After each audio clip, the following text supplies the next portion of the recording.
What is the opposite of complexity? That is the question that I explored in this wonderful conversation with the wise owl and elder that is Rod Griffiths. In exploring what is complexity and what is the opposite of complexity, we went through many areas in this conversation: beauty and design, existentialism, aesthetics, the role of our nervous system, as well as how we actively move away from complexity, how we protect ourselves from it. We live in a highly complex world. I think, if anything, COVID has shown us that, which is one thing that we explore. But how do we deal with it? Is complexity something we can define, or is it something that we feel? We also talked about surrendering to it and just being in it, as opposed to needing to do something whilst in complexity. This is a fantastically gentle yet deep conversation. And what is the opposite of complexity? We'll explore this conversation and you'll find out. So enjoy. Rod. Rod, good morning. Good morning. So we thought we'd get together and have a conversation and see where it goes. Yeah. I was wondering whether we could take it into the world of complexity. Mm-hmm. We met before Christmas and you asked me a very interesting question, which was, what is the opposite of complexity? And the most immediate response is simplicity. But that was not the answer, was it? No. What was the answer? Reductionism. Now, where did that leave you? For me, it was... Well, we ought to say it's about reducing things into parts, into components. Yes. So we can understand each part and the way it works and use that as a way of understanding, presumably, the complex. Yes. But it doesn't work. It doesn't work. No. Because you miss the essence of what the complexity is all about. Because you've only got bits. Yes. And the whole is greater than the sum of the parts. It's that proposition. I think when you put that forward, it was... Do you ever get those moments when somebody explains something or puts words to something that you've been struggling and feel around the edges of, and then somebody just goes, oh, because it's this. And then you're like, oh, wow, now I have the words and the framework to actually come out of the subjective and into the objective. And now I can almost take it out of me, and now I can look and play. That's what I got when you... Yeah. Because I do experience that a lot. And it's a lot of what I do as well. As people say to me, Rod, where did that come from? Because, I mean, with the groups of people I work with, I often don't say much. I spend a lot of time listening and then have the ability to sort of summarise where we've got to, but at a high level, which embraces the complexity of the situation. And people say to me, as I said, Rod, where did that come from? It's amazing that you can pull it all back together like that. Now, I regard that as part of, obviously having some experience, but also the elder role within the group. And I'm keen on developing more the idea of being an elder. Yeah. Either a consulting elder or a systems elder or a complexity elder or whatever you want to call it. But Yes. in all this stuff about how the world works in its most complex ways. Interestingly complex. Yes. Yes. So before we go into complexity, let's explore reducing things. Mm-hmm. What is it in our human nature that wants to reduce things? Because it seems like that's the default, rather than wanting to stay with the complexity. Let me just say, before we go into that, that question I asked you, what's the opposite of complexity, came from Nora Bateson. And she's been working with quite a few of us here about her father's ideas in sort of complexity theory, systems philosophy. And it's been a reawakening for me, certainly, about all this stuff. So I just need to say at the beginning that that's where it's coming from. Yes. And I think in answer to your question, you would say, because holding complexity is very uncomfortable for people because of the uncertainties attached to it. You don't have a fixed answer, you don't quite know what's going to happen, you don't know where things are going. But if you can reduce it into bits, you can be more confident about the behaviour of the bit. Yes. And so you don't have to live with the same level of uncertainty, and you can do things with the bits, you can jump into them and change them in a way it's much more difficult to change the complex. So it's easier to live life with things in bits. Yes. And I think for me, so I've been exploring personally, both psychologically and somatically, the role of the nervous system and how that can almost take over the way we think and view what's going on around us. And so with complexity and uncertainty, that can be quite triggering to the nervous system. And then I've noticed that as soon as our nervous system gets fired up, we will do everything and anything to down-regulate it or defire it.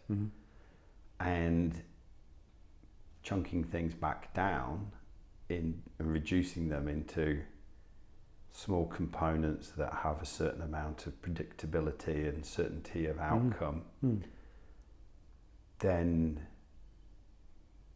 is a mechanism to down-regulate the nervous system and then bring us an amount of serenity back into that nervous system, and provides us a sense of safety and comfort.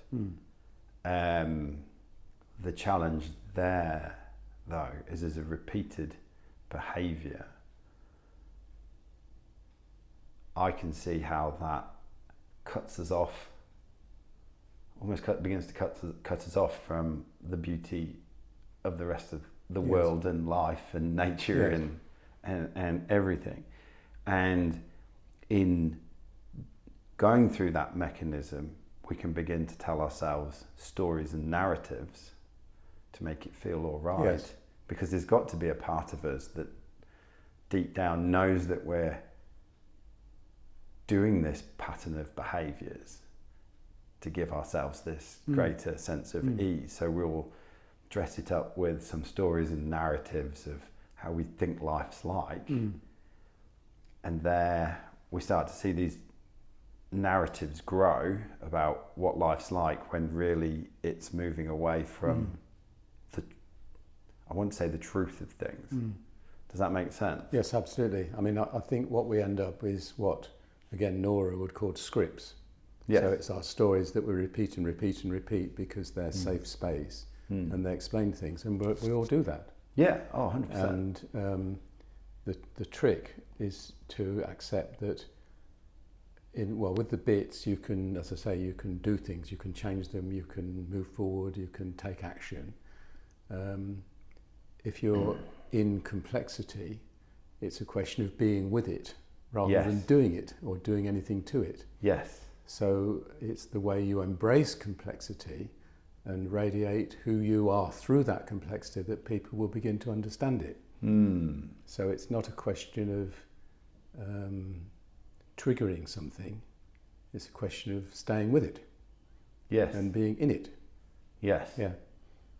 Being part of it. Being part of it and understanding that as part of it, you change it as well. Yes. Yeah. because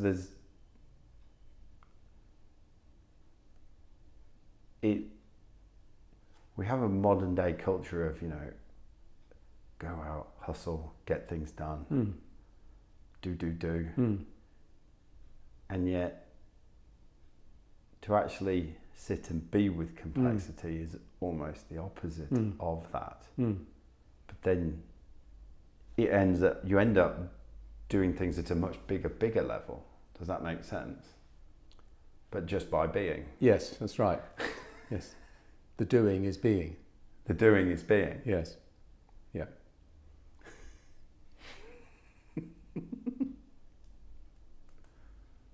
Which to many will sound very counterintuitive. Yes, and people wonder what on earth we're talking about as well. Yeah, exactly. Do you want to have a go at it? Providing some examples? Oh, this is where I get stuck, actually.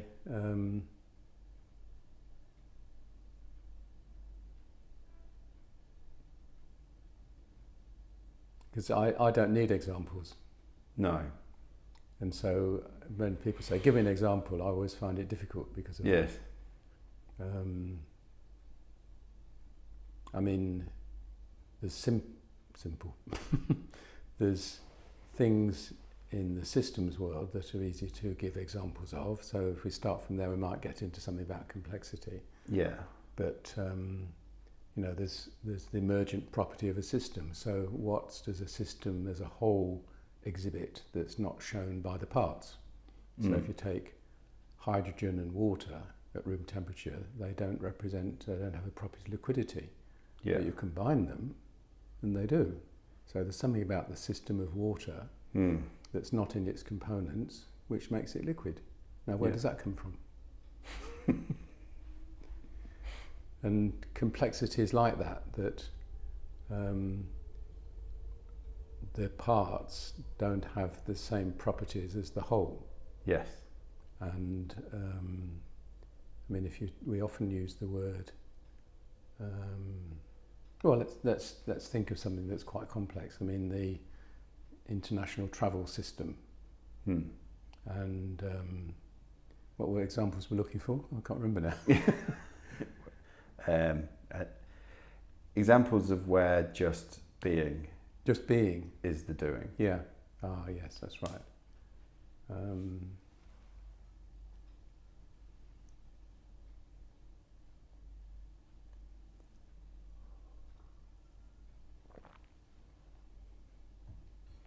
Well, I think an example would be developing an understanding of something so you're not surprised when it doesn't behave in the way you expect it to. So that if you take the international travel system, I mean airlines and other forms of transport, when the virus came, people were surprised by the way it collapsed. Now, if you were in the being of that, you would be quite cool about that because you would know that the whole thing was very precarious anyway. Yes. And so it just needed a small thing to change. Yes. And the whole thing would change. And may never go back to the same thing. Yeah. So in this unit that I help run in the master's program, one of the units here, people are talking about whether COVID was a black swan event. Now, black swan events don't work very well in Western Australia because black swans are normal. Yes, exactly. But that's, again, an interesting part of the complex of it. But where the group ended up was that the pandemic itself was not a black swan event because people have been saying a pandemic is going to come sometime anyway, we don't know when. Yes. But the implications of it, what happened from it, of transport systems collapsing, for example, was a black swan event because nobody anticipated it. Now, if you're seriously in complexity, I think you'd be cool with it because it's quite obvious in a way that if you embrace it, then you realise how precarious it is. And as I say, one small change, the whole thing disappears. I think, yeah. That might not be a good example, but it's just what happens to have come up. Yeah.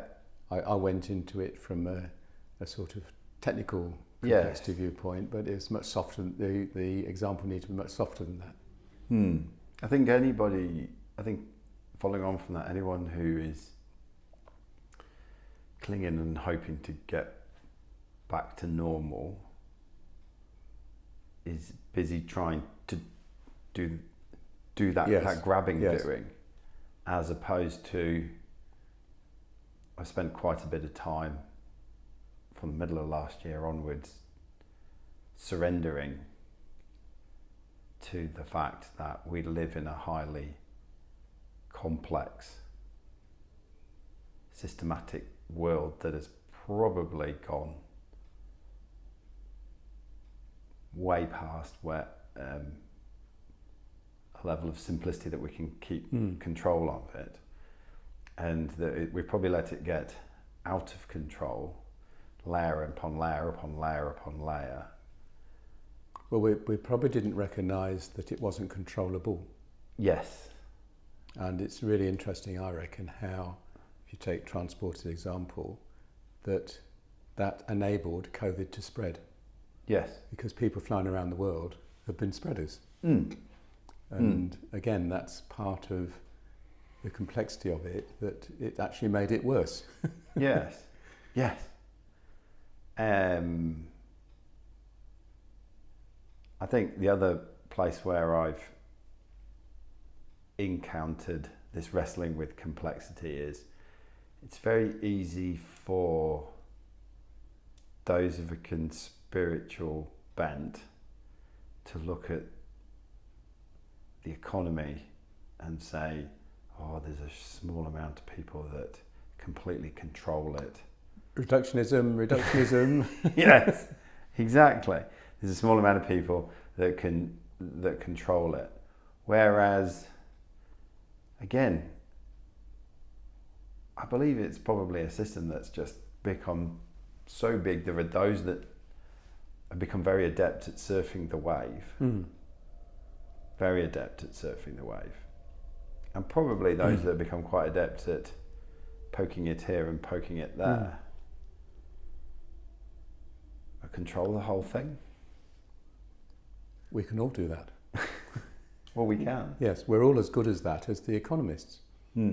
Because if we change our behaviour, then the system or the complexity is going to change as well. I mean, if we'd all said to ourselves, right, well, these viruses spread like wildfire, and the best thing to do is to just stop everything for a few weeks, and I'm going to start and tell other people to do that, the whole thing would have been a different outcome. But because we expect to be told what to do, rather than take it on board, we then fight the rules. Yes. And people see it as rules rather than a disease that's spreading. Yes. So the worldview of what it's about shifts again. It's not about helping contain a virus, it's about living with rules or circumventing rules or breaking rules. Or Yes. And reacting to the fact that rules have been imposed upon me. Yes. Which can be deeply triggering. Yes. From childhood and school. Yes. Exactly. Yeah. Yes. I think... and interesting how Australia's gone better with rules than almost any other country. It is. Yes. Yeah, we're quite compliant there. But again, there's that part of where the origins of modern Australia came from, that it was about rules and compliance. If you think back as the origins of it all. Yes, very strictly so. Yes. So, without wanting to reduce... No, I think it's okay as long as you know what you're doing. Yes. How would you, and this is an enormous question, how would one describe complexity, or is it something that one feels? Well, my answer to that is it's something that one feels. Yes. But there's a framework that's around which, when I was first taught, was saying that things, and I have to do it this way to remember it, things can be complex without being complicated. So it went simple, complex, complicated, chaotic. And that was a useful way. It's part of the systems course I did years and years ago. So this is 1970s.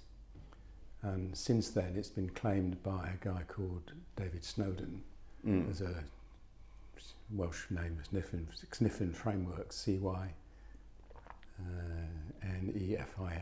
And he goes simple, complicated, complex, chaotic. So these complicated and chaotic get switched round. Right.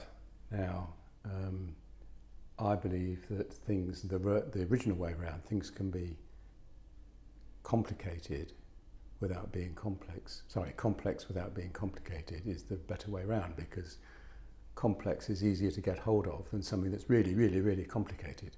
Yes. And interestingly, in that framework, there's always a co-thing, so collaborate and co-design and things, but nothing in the chaotic box. And I think that's actually the most important one for co-working, because it's co-create, because everything's up in the air and you've got this complete freedom to create the most amazing things.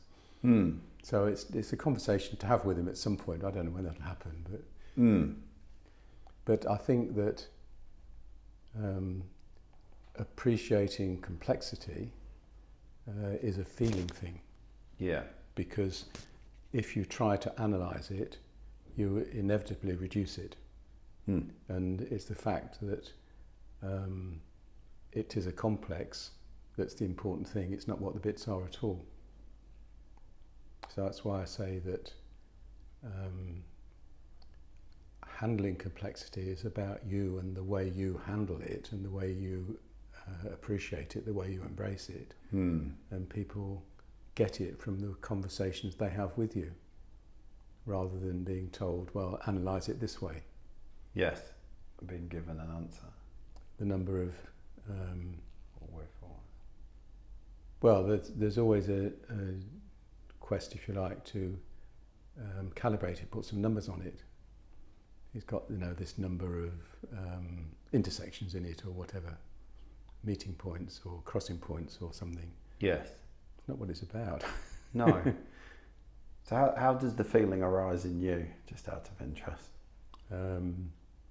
Excitement, sometimes. Yeah. This is really complex, Yeah. Fantastic. You just can't solve this. Yeah.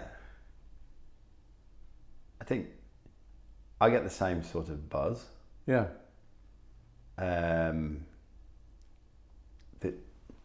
For me, there's almost a switching off of one thing and then an allowing of another. Instead of trying to grab, it's almost I'm going to allow certain patterns or a higher order sense of it to emerge. I think doing this podcast has been part of that, in that there have been many reasons why I did it and continue to do it. But some of them I never could have predicted when I was at episode 1, 2 and 3. But now, when I got to episode 70, 80, 90, and then somebody inconsequentially would just ask you, so what have you learned? And then all of a sudden, all this great stuff would come out. I was like, whoa, yeah. And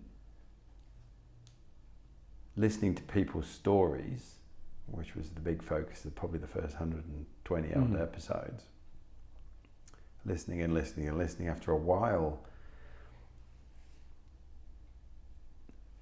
each person's subjective experience was their own, but there seemed to be, I wouldn't say predictability in it, but it just made sense listening. You could almost hear, well, this and this happened earlier on in my life, and then later on this happened, and you're like, oh, well, that would have had to happen because of this. And then there was this emergent sense about it. Not that I would sit here and say, Bryn's got it, but they stopped being so surprising. I was surprised by how things came together, that subjective experience. Well, I'd say two Yeah. things. One is you've probably got a richer view of the world than because of that than anybody I know, because you've been into so many different areas. But what you also have is you've built up a complex appreciation of all those ways in which people see the world. Yes. Yes. So you've been exposed to complexity in a way that you'd never have anticipated, I think.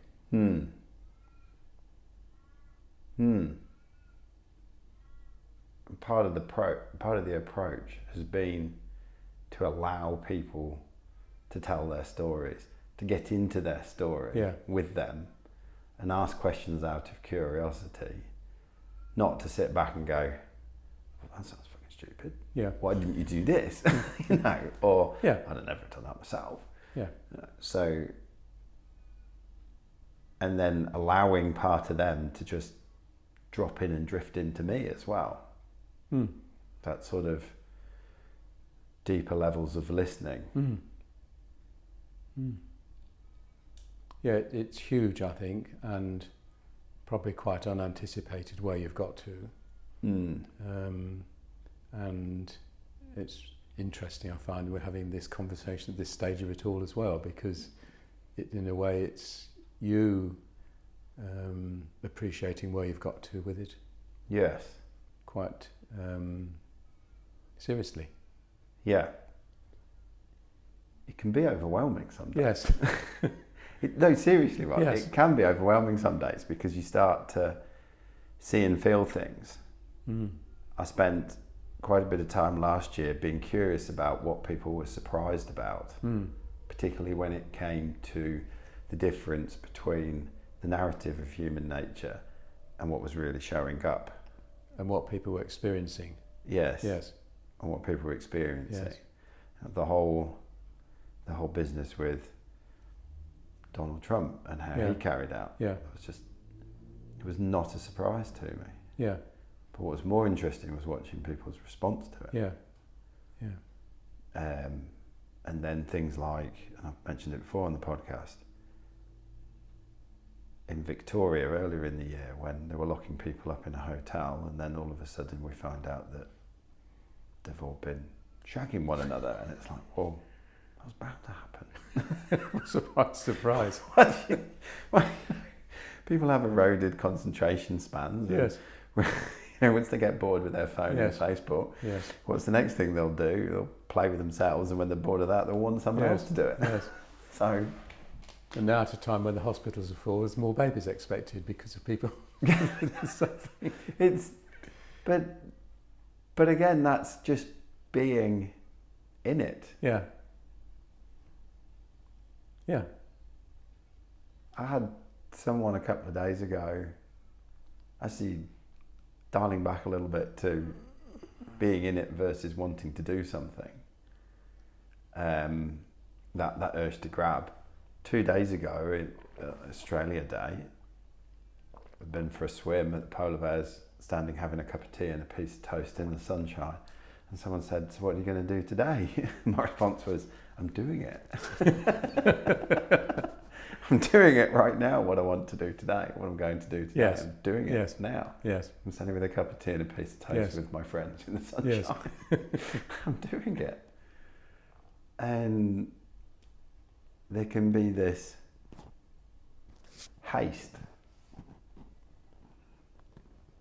which seems quite benign on the surface, but then when faced with complexity and then faced with events like COVID, all of a sudden the lack of capacity within the people we share our community with then gets exposed, but then the deficit then plays out and impact how we may go forwards. Does that make sense? Yeah. I mean, I again put it in terms of we've inadvertently pieced together, and it has been from bits and pieces, a very fragile and complex system. with the way we live, the way we work, the way we travel, the way we are, the way we eat. You know, it's all highly interdependent, and you change one bit, the whole thing changes. Yeah. And we're seeing that all the time at the moment. So maybe COVID has been a real live experience of being and living in complexity. But there's an opportunity to learn from it in that way, if we could put it out that way. Yeah. And you're right, I mean, there's no way we go back to normal. The idea of normal isn't a full idea anymore. Because what we thought was normal was actually abnormal. Well, we've just exposed that, haven't we? Not sustainable. Yes. Not stable. But that brings about questions of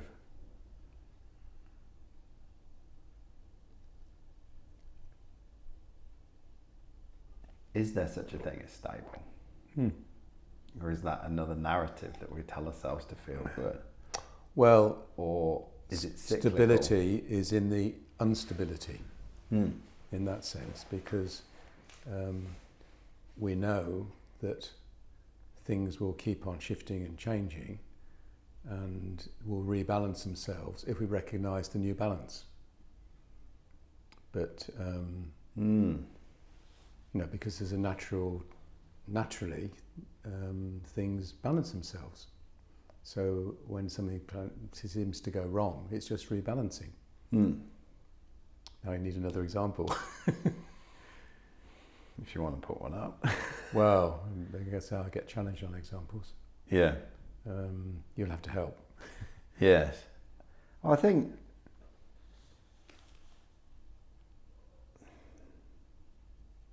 we could give examples at this point, or I live in a world of concepts and ideas. Yes. And I'm constantly refiguring those and recalibrating them. And for me, I don't need examples. No. Because I'm quite happy dealing with the concepts. Now, having said that, I'm also very practical. You know, I build things, design things, make things, and so on. Yes. So it's an interesting combination. There's a bit missing in the middle. Yeah. But I think, you know, recognising that we are wearing microphones and there's a camera there, I think anybody who's listening to this, if they're honest with themselves, they'll be able to recognise that there was a period in life where everything felt really good and stable when they were on it. And then at some period afterwards, something shifted, whether, and again, it would probably be one small thing to start with, whether everything was fine in your job and your work, etc., and then one person decided to go and leave the team because they were having a baby. Perturbation of some sort. Yeah. Yeah.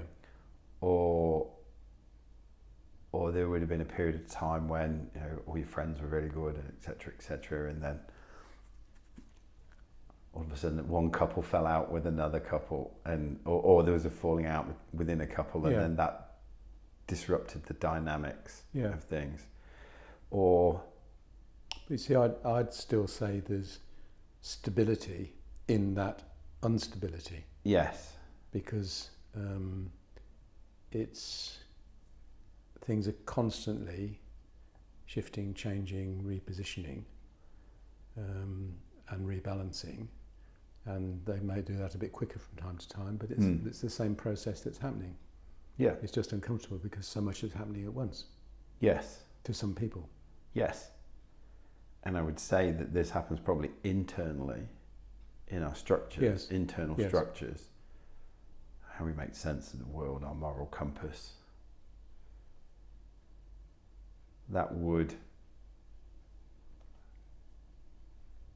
need to update itself, as it were, to meet the increasing complexity of the outside world. Or either the increasing complexity of the outside world, or as our capacity to be aware of more stuff grows as we grow, then we will start to see the complexity of the outside world. Mm. Does that make sense? Mm. The outside world may shift Mm. because of things like COVID, or internally you'll become more aware of things as we become older. And it's something I've been toying with recently. Have you had an experience where things changed around you, but because you're in it, you hadn't realised they'd changed? Like the boiling frog. Yeah. Because I mean, that's the same thing from a different perspective. You can be inside something, and when you come out, you look at it and, oh, that's completely different from what I thought, because it's shifted in the meantime. My most notable examples of recent, in the last 3 to 4 to 5 years, interestingly, have been where I have almost been in the middle of something, and then the bigger parts of me have been gently moving along, and then all of a sudden I realise, I'm actually behind where I am. If that makes sense. Yeah. There's been a number of things where I've been so caught. It got bigger than me in a way. It got bigger than me. My thinking didn't keep up with the reality of what was happening around me. Yes. And my own growth as a human. And that's something that, when I said earlier on about it can become quite daunting, what I've learnt from doing the podcast. One of the things that weighs heavily on me at the moment is the idea that we don't stop developing just because we leave school or university, that our growth, and we don't stop developing just because we level off at 6'1", and that's that. We continue to grow and evolve, and if we don't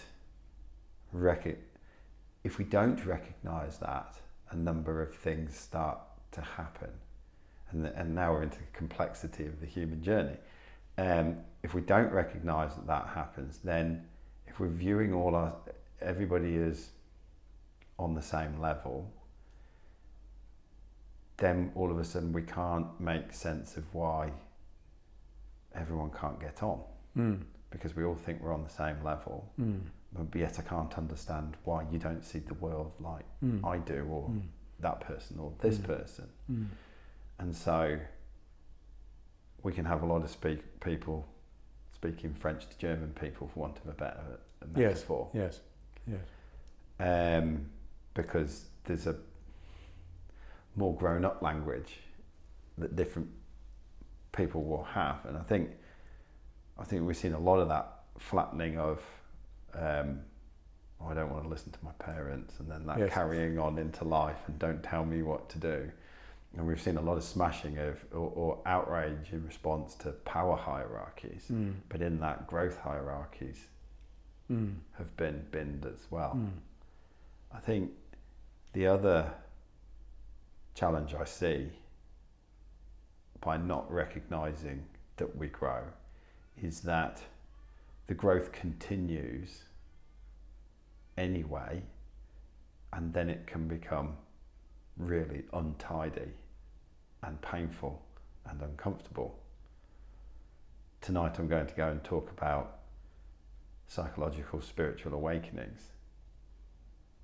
Part of my sense around those is where we have stayed in one place, but the growth pressure has become so big that all of a sudden it's like, no, fuck you, we're going over here now. Bang!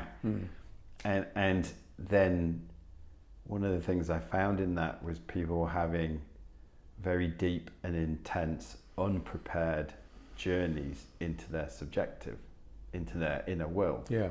And being stuck there. Yeah. Almost as if I clicked my fingers, and then you were transported in everything that you're wearing and everything that you are straight to Antarctica. And it's like, how did I get here? But it's straight in. And so,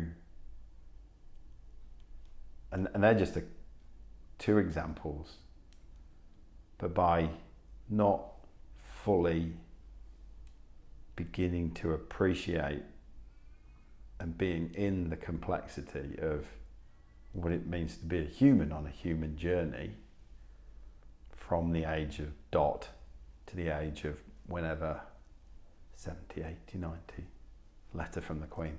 Yeah.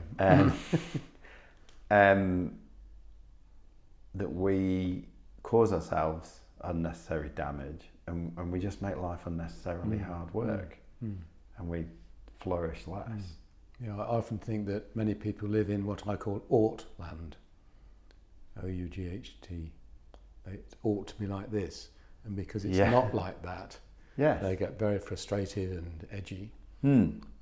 Whereas if you're appreciating the complexity of the situation that you're in, there's no such thing as ought. No, because it just is. It just is. And that interestingly comes back to what I was talking about earlier on with the role of the nervous system. Yeah. And then that being one of the drivers for creating narratives. Yeah. The nervous system being a complex system in itself, and which raised the question: do we have the right to understand it? Yes. Because if you take the spiritual route, you're going to say some things are best in the unknown. Yeah. When I went to talk about the master's course I was telling you about, this one in complexity, chaos and creativity, the guy I went to see wasn't there. I mean, he had a bit chaotic experience to start with. He got muddled up. But the prof was. And he said to me, Rod, that's the known. This is the unknown. Now, where do you want to play? Because there's more going on in the unknown than there is in the known, of course. Yes. And so that appreciation of the unknown, the uncertain, the complex, that you can't fully understand, are we serving anybody by trying to understand it completely? Or living with it, in it? And being as magnificent, if you like, as we can be within it. Yes. Yes. Without having to untangle it, to take it apart, to analyse it, to do it to death, which has probably ruined it anyway. Because you destroy the essence. Because you destroy the essence of it. I love the word essence. Yeah. What does it mean to you? So that might be the connection with this conversation and your talk this evening. Yes. I, at school, we were asked to write an essay in religious studies about why I believe in God. And my response was all about, well, he's custodian of the unknown, and we ought to respect him for that, because he's got it when we shouldn't have the right to that. And I thought, this is going to be a terrible mark. Yeah. We got a very high mark. Right. That's good. We should respect that. There's something to be So said. the prof was playing into I was playing into his hands when he was talking about his diagram, Yes. unless he'd spotted something already. There's something to be said there, actually, for the more we spend time trying to unravel and reduce and map and quantify and measure, the more we're not spending time just being in it. And you can kind of see why one would send you slightly neurotic, and one would bring a deeper sense of meaning into life, and still and calmness.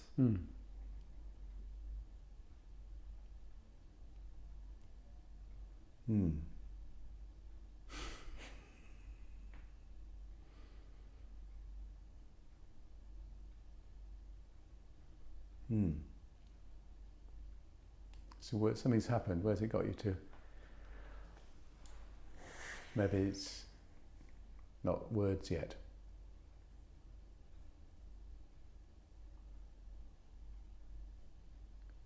It's sort of I'm saying don't feel obliged to answer, because it may undermine or destroy what's happening, what's coming.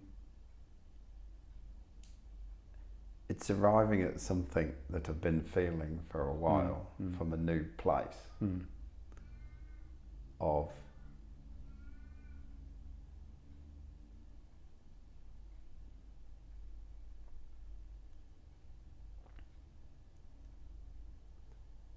of this.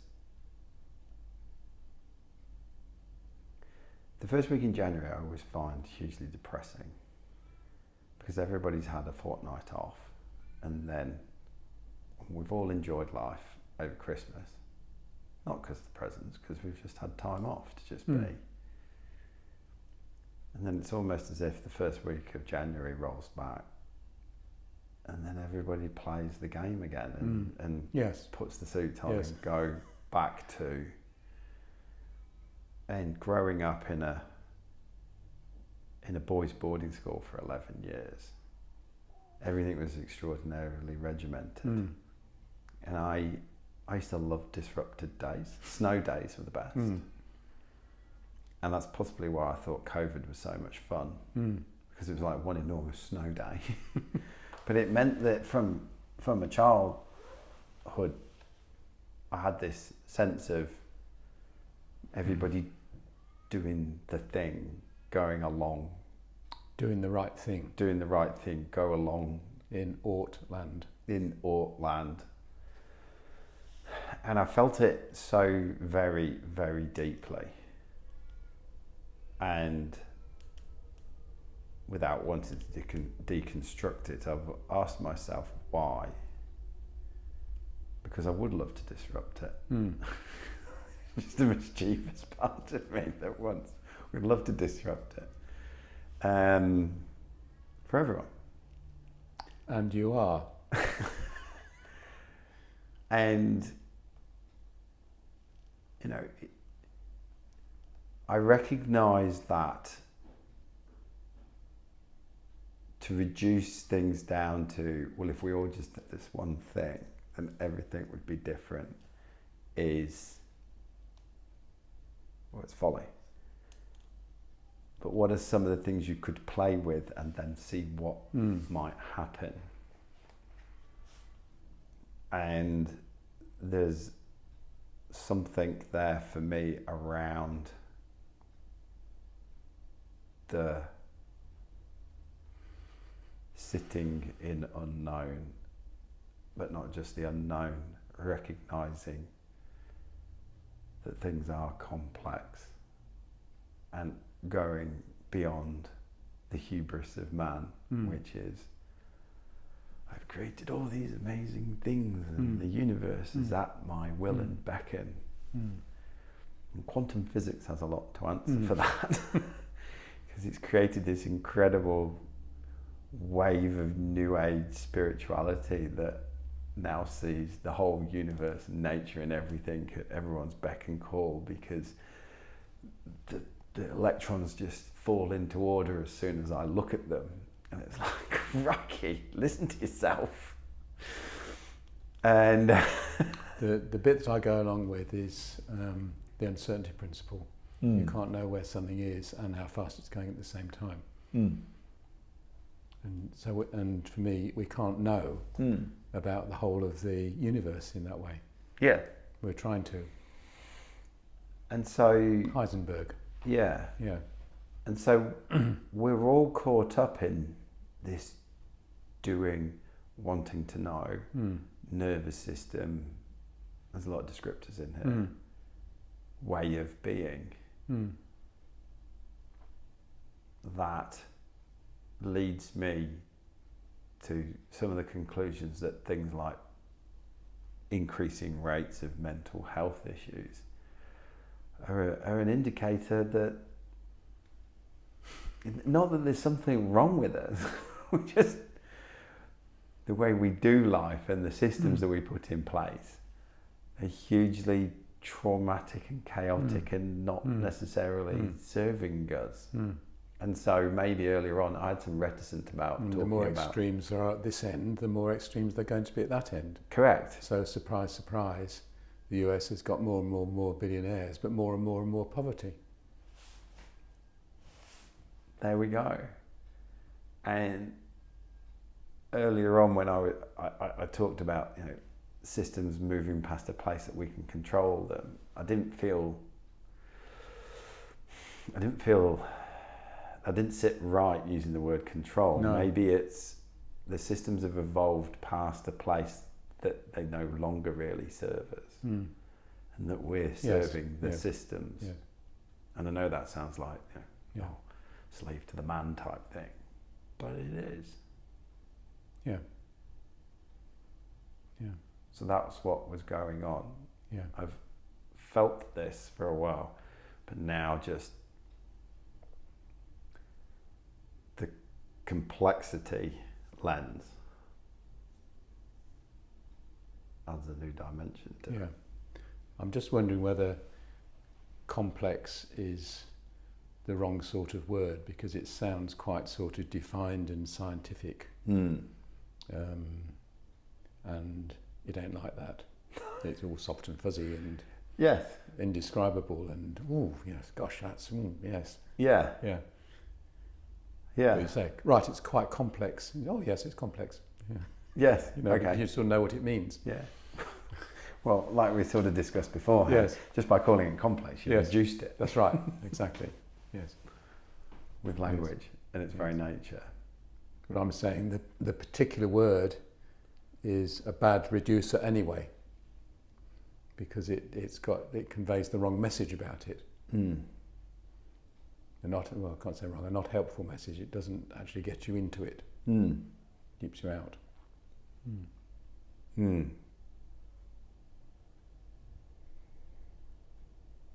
I guess the other thing that's coming up for me now... I'm in the unknown. Everything's changing around me, and I'm can't quite get hold of what this is and what that is. Isn't it wonderful? Rather than, I don't understand this, I'm going to examine that bit and examine this bit and take it apart until I understand each bit and the way it works. Yeah. And I'll put it all back together again. I've just realised that's what I did with my first car. I was given an Austin 7, babysitting in the UK before I could have a licence, and I took it apart completely and rebuilt it. Now that wasn't rebuilding a car, it was learning to drive, because I knew how to drive it through having taken it apart and put it back together again. Right. Yeah. So it was a learning to drive system, not a mechanical car system. Right. Yes.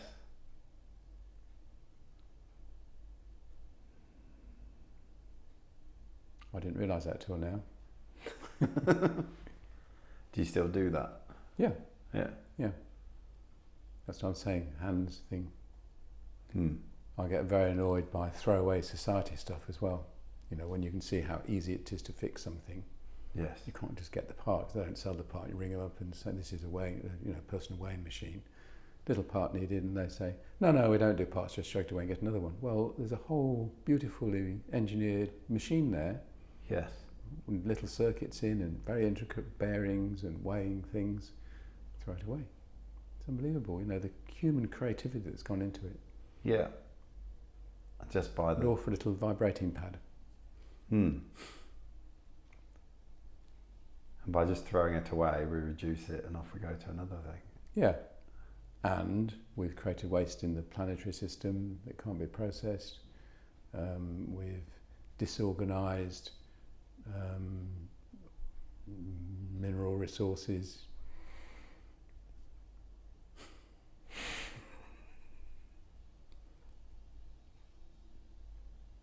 The change that's been made through building a weighing machine, it goes way beyond the weighing machine.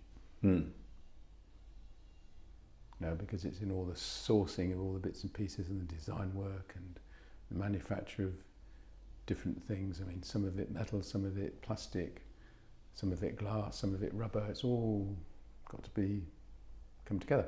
Hmm. And you look at the cost you pay for it, $40. Now, how can possibly $40 value the work that's gone into that? Hmm. The beauty of it. Hmm.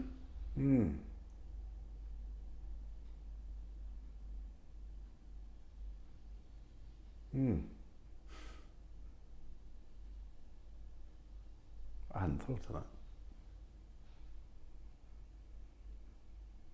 Well, I mean, some things, everyday things, you can get a feel that this is a beautiful piece of work and design. And that's a wonderful feeling to have. Hmm. Because there's a sense of communicating with the designer and builder, constructor.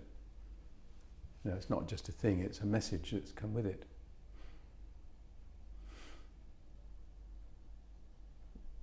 Now we're into aesthetics, aren't we? Yes. Which,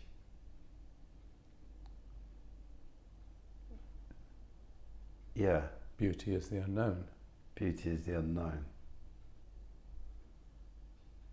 Try and define it. Yeah, it just is. It just is. It's a feeling. It's a, oh. Mm. And different people have different experiences of that is. Hmm. Do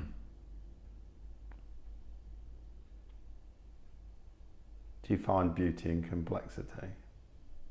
Mm. Hmm. I think they often go together, actually. Yes, Yeah. I'd say so. Yeah. Yeah. That's wonderfully complex. Yeah. Yeah. When I won't even bother to try and take it apart because I want to appreciate the wonderment in it. Yes. Yeah. I wonder how often we actually even do that with, let's say, an iPhone. A beautifully turned out Yes. little piece of kit, Yes. glass on the front and a couple Yes. of little buttons. And yet it does all these amazing, wonderful And things. the work that goes into it and the beauty in it. And I was reading the other day, there's more transistors in an iPhone than there are leaves in the universe.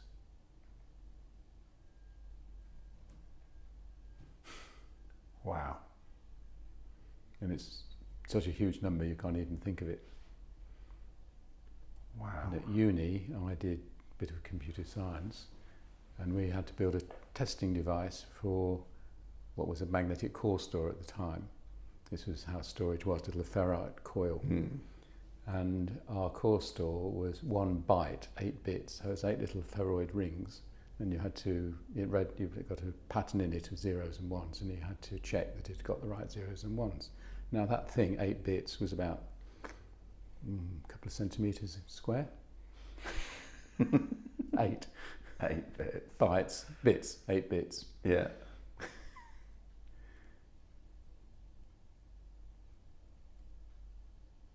Wow. The world has changed.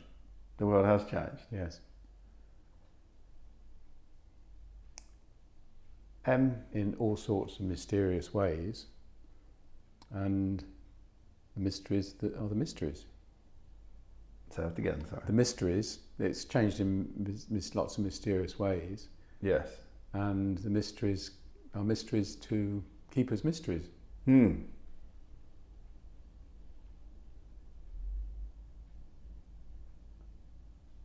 So I think where we've got to is saying that, yes, you can break down complexity into its parts, but you won't get an understanding of the whole if you do that.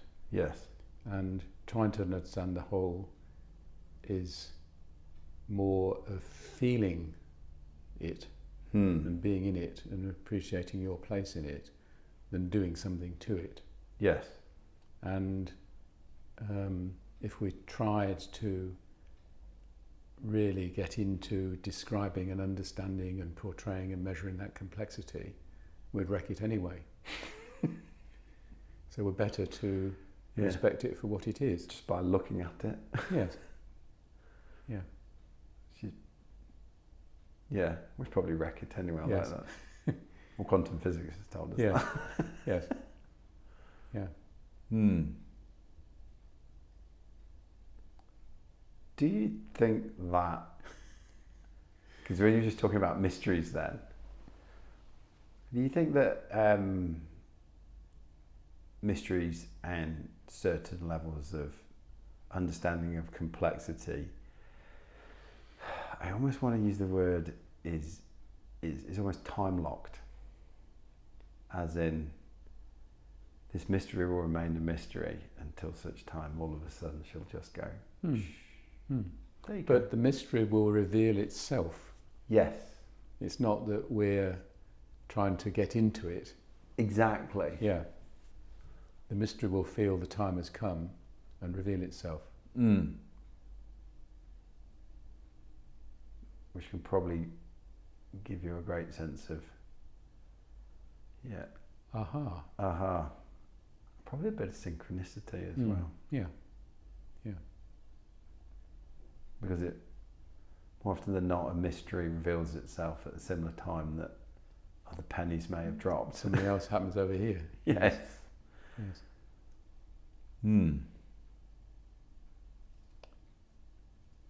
So can you set out to create those aha moments? Well, now you're back into grabbing, aren't you? Yes. Exactly.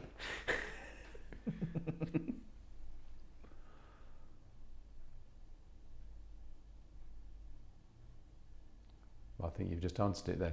Yes.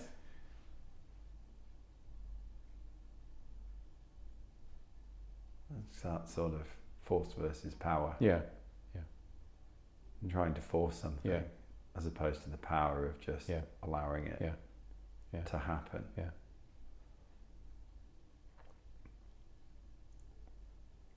A lot of this can be existentially challenging. Yes. I think that's the territory that it's in a way. Yes. Yeah. Because I mean, I describe it more as philosophy, but I think it's more than that. You're right. yeah.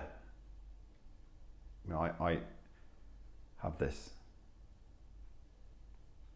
psychology bent that I look at things through because of study at university, but more and more now it includes sort of philosophy as well. But I've always been particularly interested in the sort of existential level. You're just describing a whole series of reductionist thinkings. Yeah. Yes. Big areas that have been. Yeah. Because the subjects are reductionist in their own right. Well, yes. And you try and, I mean, you think of the medical world's a great example because you end up going to see a doctor and then a consultant and then a specialist and then there's something missing and you go back and see the naturopath. Yes. And try and sort it all out because each of them have got a particular window into the problem you've got, but no one's got hold of the whole thing. Exactly. And the medical world is one of the worst, probably like that. Well, yeah, that and science. Science, yes. Yeah.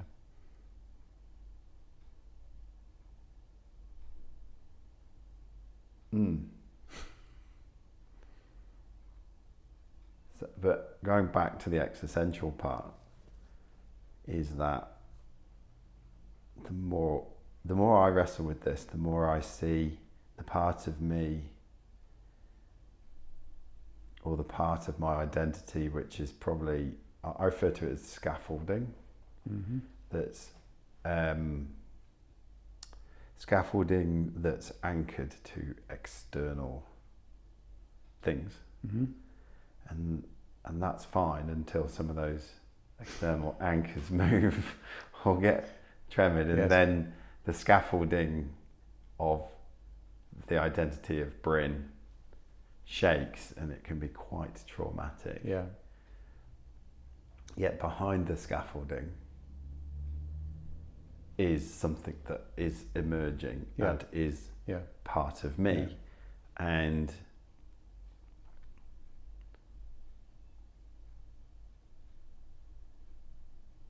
it's a feeling, it just is. And so as I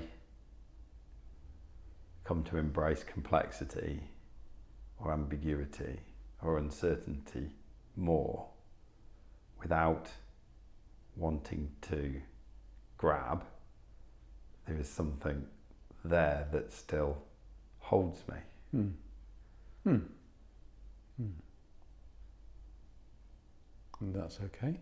And that's okay. Is it okay, or is it something else? It just is. It gives a different sense of comfort. Yeah. I wouldn't say safety, comfort, reassurance, that when I begin to embrace complexity and uncertainty and truly acknowledge or drop into acknowledgement of this is all we don't know and this is what we know. Far out. That's okay. And as I move further into that, I can have these existential challenges that feel like you drop into the abyss and things can become quite, I mean, I'm describing now some of the things I'll talk about this evening, but those episodes occur more frequently now, but are less time in duration because I just allow them to be, because I'll know I will come back the same but different. And so you can almost feel like you drop into this abyss. And there aren't many great words to describe that.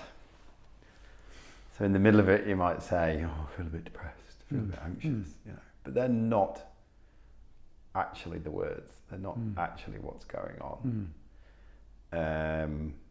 At times, things can be quite dreamy.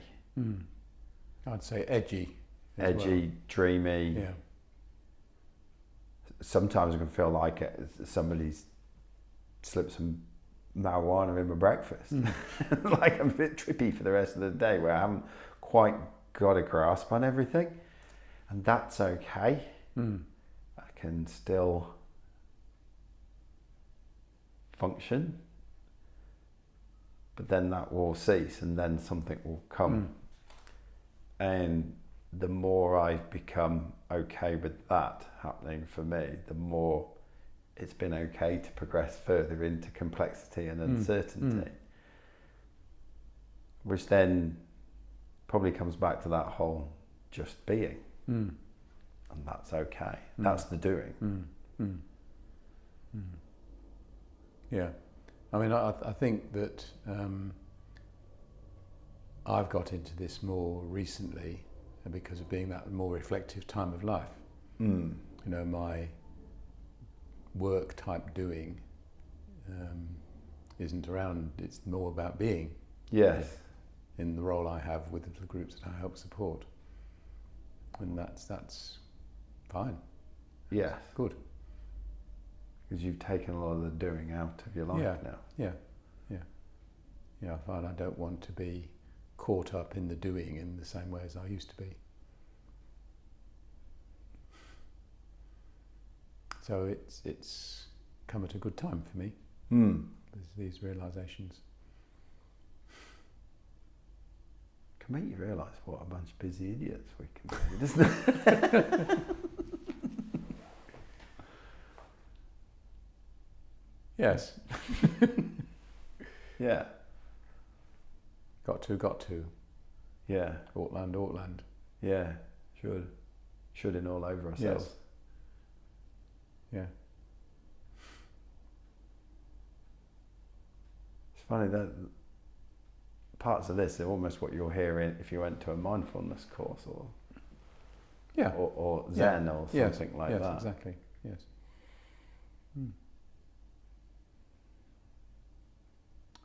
But the problem is it's been called a mindfulness course. Well, yes, and now it's this, and it has boundaries. Yes. This is what you do to be mindful.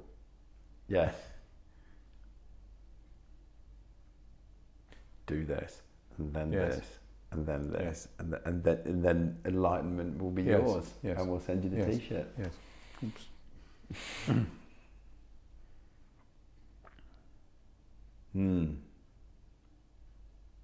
So that mode of being has got made into a doing. Yes. Yeah. And with something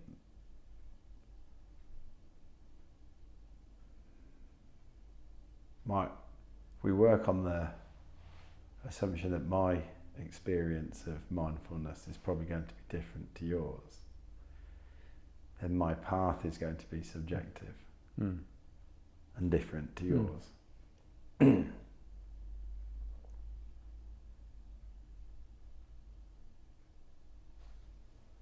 Which is that example in and of itself is kind of something where I find this inattention, and there's part of me that wants to do something in that I'm starting to recognise gaps in human capability for realising what is emerging for someone in any given field, and being okay and owning that journey. Does that make sense? Sure, if we're talking about an external thing like I cut my arm and it's a big gash, then yeah, I might go and see the doctor to stitch it up and put the things in, and that's fine. But then when it comes to my inner experience and journey and the things I need to do Of that cut. maybe of that cut. Yes, I was just Afterwards. thinking there's layers of the cut, because there'll be your experience of it and what you're learning from it, as well as fixing the cut Yes. and all sorts of other things as well. Your feelings around it. Yes. And then what my friends might say about Yes. it. And how has the systems around dealt That's right. with it. That's right. And so having this more integrative understanding of just one event.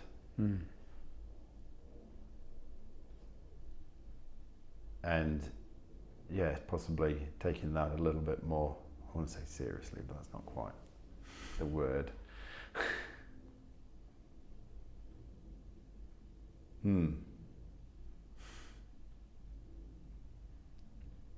Yeah, it's never, the word just is important, because there's never a just. No. There's always an and.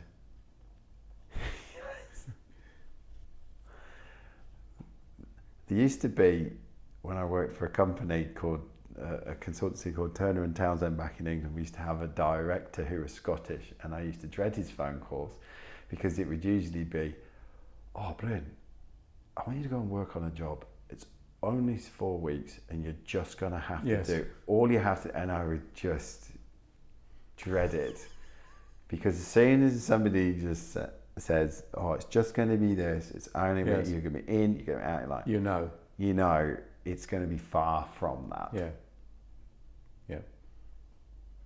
Because it's never. Yeah.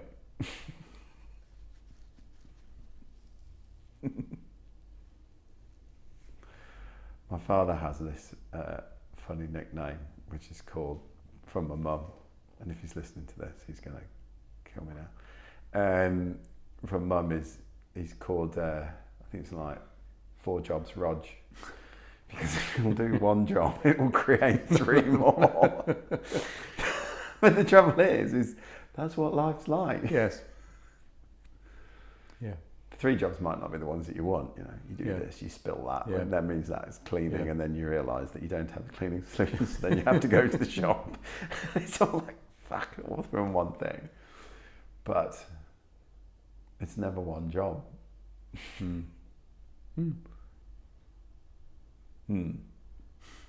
But then it's nice to pop boundaries around things, so you get a sense of achievement. Yeah. That's what I do with my hands-on stuff. Yes. It's a project, but you're right, the projects always get bigger. Yeah, they do. Yeah. So you do have to stick some boundaries around it. Yeah. And you wonder whether, should I be doing this after all? And maybe if I got someone to do it, they would have done it professionally and much quicker, and it would have been. It would have been tickety-boo. But I wouldn't have the same feeling about it because somebody else did it. Mm. Yeah. And I would have a lot of learnings about it. Dilemma I'm living with at the moment. Sorry? That's the dilemma I'm living with at the moment. Too many projects. Yes. Yeah. And not enough time. Even now. Yes. Yeah. Well, I have more time. Mm. Well, maybe I don't actually. Maybe I'm just not sending invoices out. There we go. So where have we got to now then? Well, we've got to, as you say, more of an existential discussion, philosophical about people's, the way people embrace or not complexity and uncertainty. So you've added uncertainty into it.